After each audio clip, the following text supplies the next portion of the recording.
Kim Pao, binasag ang mga spekulasyon, hindi nawala ang sweetness. Binasag na ng tambalan ni Kim Chiu at Paolo Avellino ang mga kumakalat na usap-usapan na umano'y nawala na ang kanilang sweetness at hindi na rin umano intense ang feelings ng aktres kay Paolo Avellino.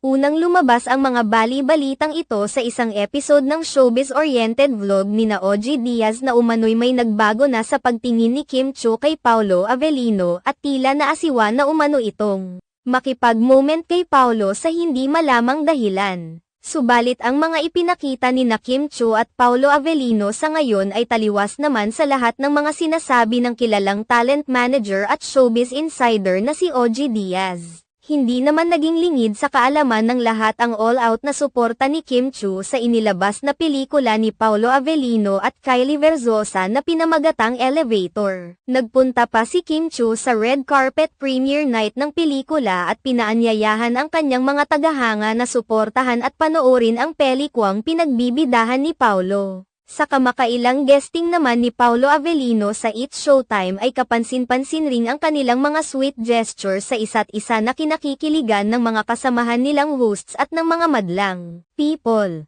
Sa ngayon ay hindi pa naman naglalabas ng anumang pahayag sina Paolo Avellino at Kim Chiu patungkol sa totoong estado ng kanilang relasyon. Gayunpaman, marami pa rin ang naniniwalang malapit nang umamin ang dalawa kung pagbabasehan ang kanilang mga galawan sa harap ng publiko na tila ba hindi nila maitago ang nadaramang kilig sa isa't isa.